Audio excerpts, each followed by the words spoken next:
Welcome back, everybody. This is Eric here at Moss Pawn & Gun. Before we start today's mail call episode, we're going to show you what a 10-gauge firing squad looks like. We've got a goat carcass over here. We're going to be sending about a pound of lead downrange on command. You guys ready? Ready. Let's run it. On 3. So not 3 and, but on 3. All right, ready? Ready. All right, on 3, guys. 1, 2.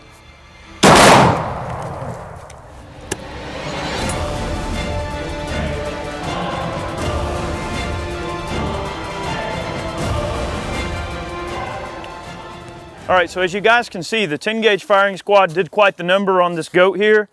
Our 10-gauge cut shell actually stuck in the flesh of the goat. That is definitely not something you want to get hit by.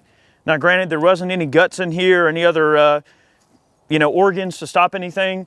Sorry if this is a little gross for some of you, but I thought this might be some fun science just to see really what happens when, bullets hit real flesh. All right, well, we had our 10-gauge firing squad there. That was kind of cool, wasn't it? Very cool. All right, well, we're introducing a new series today. We're going to be doing mail call now. I posted a mail call video back in February, and you guys responded to that quite well. We got a ton of questions, a ton of emails of guys, you guys wanting us to do more of these videos. So this is going to be the first official episode of mail call moving forward. And each video will answer a series of questions that we select from our viewers, and we'll try to, give you credit whenever you guys leave proper contact information. But we got quite a few questions to cover. We're going to try to cover about 10 or 12 per video. In some cases, we'll probably make like small videos within this video that can kind of showcase the answers to the questions sort of in video form. So we're going to do that moving forward. So let's go ahead and get down to first order business. We're going to look at a couple of email questions that people just email direct to the website. Yeah, and other questions that we'll answer on air will be from the Facebook page and also some stuff on Instagram.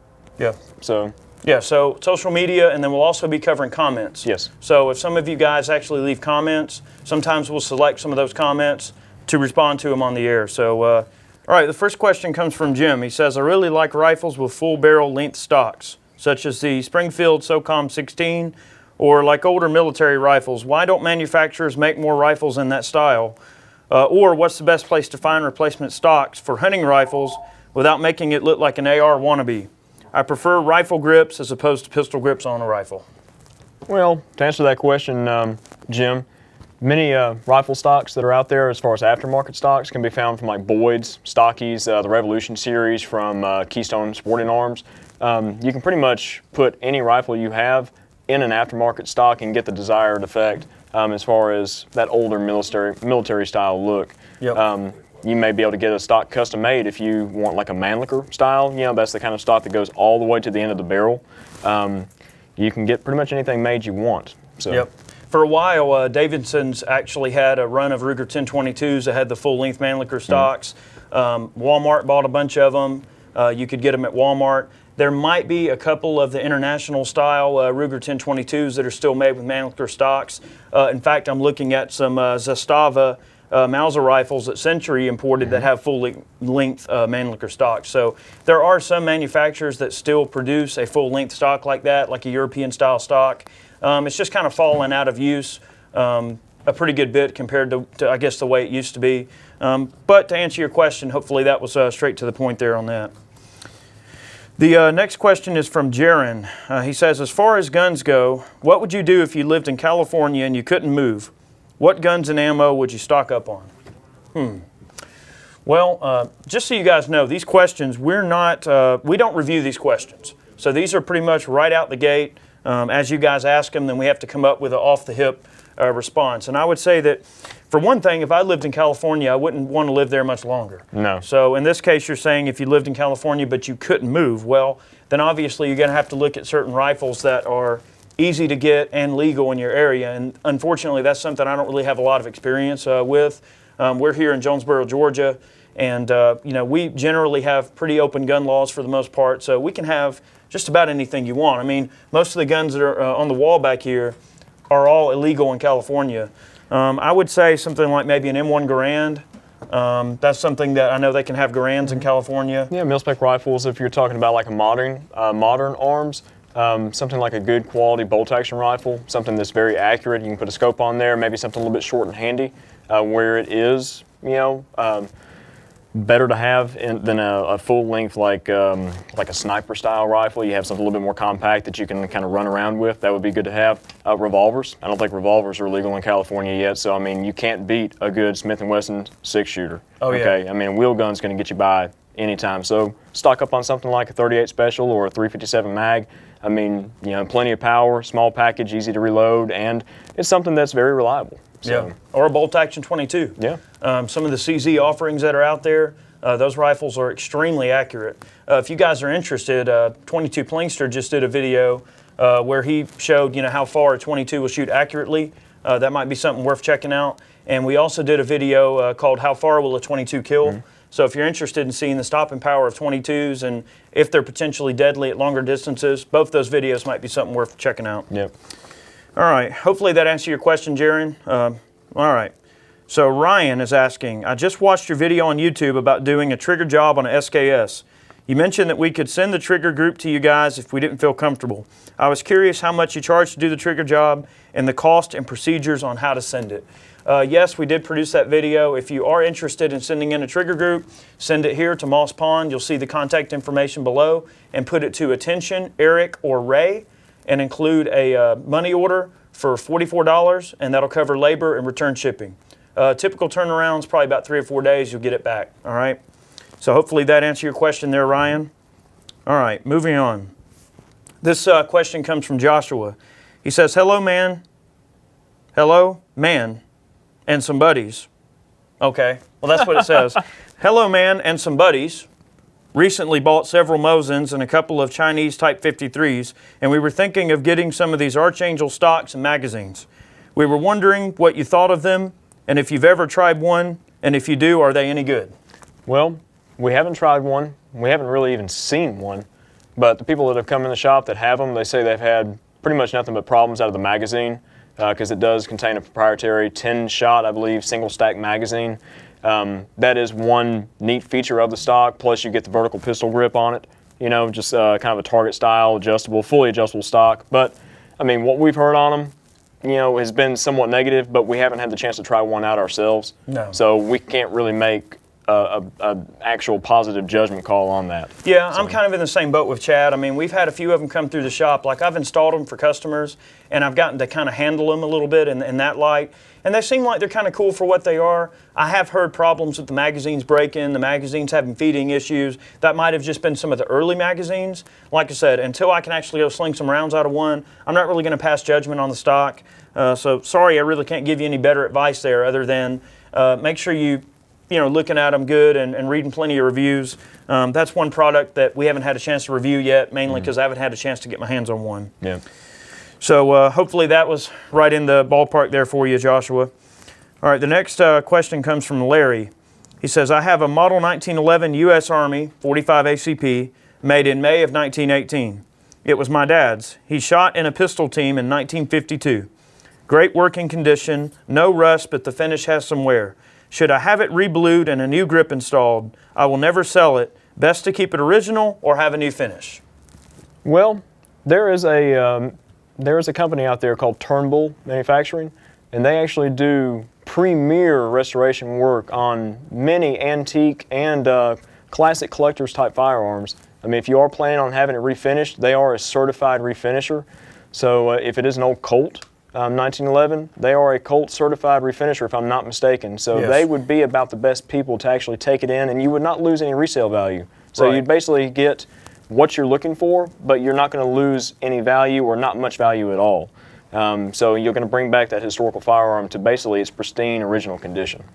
I've got a similar situation, Larry. I've got a 1911 as well. That's a model of 1911 U.S. Army. So that's a very early one. It's not a 1911 A1 or any of the later 1911s. So this would be a model of 1911 U.S. Army, which I'm assuming is so. And yes, the guns do have a ton of intrinsic value depending on the condition. The one that I had actually had a little bit of custom work done on it. It was cut for sights. It's got an aftermarket trigger. So yeah, I mean, the value on that gun, has it hurt considerably? Well, probably so. But here's the thing that I would tell you, Larry, is that if you're going to keep the gun and you want it to look really nice, send it to Turnbull, pay the money. It's not going to be cheap to get it refinished, but those guys do amazing work. If you're interested in seeing some of Turnbull's work that they've done, check out our Antique Arms Show tour that we put up earlier in the year here, and it's got all the details of some of the work that they've done. Hopefully that pointed you in the right direction there, Larry. I'm sure it's a nice gun. All right, Dan is asking. He says, I'm thinking of buying a Striker Fire pistol, but I'm having trouble choosing between the Glock 23 and the Smith & Wesson Sigma VE. I'm a fan of Smith & Wesson wheel guns, but I've read mixed reviews on their semi-autos. I went to the stores and held both, and I like the feel of both. My question is, if price is not an issue, what would you choose? Well, I mean, we do like our Glocks, but the M&P series from Smith & Wesson is a little bit higher grade than the VE series, the Sigma series. The VEs, the newer VEs, are a little bit better quality than the original Sigmas that came out. They are. But if you do want a Striker Fire gun and you want to stay with Smith & Wesson, an M&P would be about the best way to go, and they are wonderful guns. I mean, very nice guns for the money. As far as downright dependability, I mean, you can't beat a Glock. Sure. So, well, I'll tell you what, I mean, we've shot M&Ps quite a bit, and I do like the M&P. I'm not trying to sway you away from Glock. I mean, I do like Glocks as well. They're excellent firearms. I can say that on the Smiths, the thing I like about them is that they're stainless slides with a melanite finish. They have a stainless steel chassis, which makes the whole frame nice and rigid. And in my opinion, I think that the M&P series of pistols from Smith & Wesson is definitely a step up from a Glock. They're very rigid frames, very accurate. There are a lot of aftermarket parts emerging for the guns, similar to the Glock line, just because many competition shooters are picking up M&Ps and they're realizing that they're really good guns. You get the interchangeable back straps. The gun probably fits the hand a lot better than a Glock across the board. Reliability, they're both going to be extremely reliable in terms of taking them down, breaking them down, and cleaning them, doing repairs. They're both very simple and straightforward. If I had to pick between the Glock or the Smith, those particular guns, I'd pick the Glock. yes. But there you have it. So hopefully that kind of led you in the right direction, Dan. I mean, both the guns are excellent. They both run well. But if money wasn't an issue, I mean, buy a Glock. If it's only $150 more and you don't mind spending it, get the Glock. All right. Damien is asking, he says, have you ever heard of the Ghost 3.5-pound trigger for the Glock 19 making it 3-round burst? Have you? I have never heard of that before. Yeah. Damien, I can't say that I've ever heard of a Ghost trigger pack for a Glock making the gun fire in either uncontrollable or controllable, full automatic or 3-round burst. I don't know. I mean, now, that's not to say that if it were improperly installed, that it could not produce a runaway gun or what would be perceived as a burst gun that you actually controlled.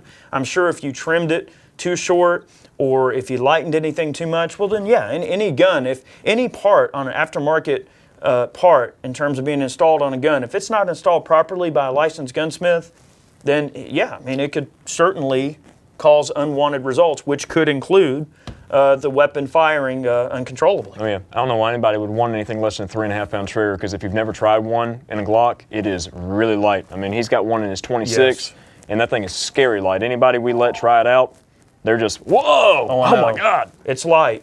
3.5 pounds is very light especially for a carry gun. Oh, I mean, yeah. most people won't use something light like a 3.5-pound trigger in a carry gun. 5 pounds is about as light as you want to go in a carry gun. Yeah. I mean, and that's probably about right Yeah. there. Hopefully that answered your question, Damien. If you can show me a documented case where a Ghost trigger in a Glock has caused it to fire on 3-round bursts, let me know. I'd like to see that. All right, Carson asks, he said, I watched your video on the gun control in New York City. This got me interested and I looked into it. I looked more into it. I got to thinking this could upset a lot of people around the country. Then I thought that civil war was fought over states' rights, so do you think that there could be a possibility for a second civil war over the rights of the people, and if there was, and the states got involved and sided with the people in the states, which states would separate? I think Texas would be the first, but I don't know. Wow, Carson, that's quite a question. So, you care to expand on that, Chad? Well, I mean, I don't think that even in this day and age that we are in a position where that's not possible. But I don't think that I can elaborate on that. I mean, I think it would take more than gun rights. I think it would take basically the blatant, blatant acts of basically the government ignoring the Bill of Rights and the Constitution itself, or maybe wanting to put the Constitution out and replace it with another document, something more in tune with maybe New World Order, or like something like the European Union has. If they want to eliminate our rights, then yeah, I think that might be grounds for it. But just gun laws, I don't think that that's enough. Right. Well, I agree with Chad. I think that it would take a little bit more than just gun rights, I think, to trigger that switch, if that switch is even still, capable of being triggered. I think that there are a lot of factors that determine what makes a country, get to that point where, they're going to fight amongst each other, or fight the government, or try to overthrow the government.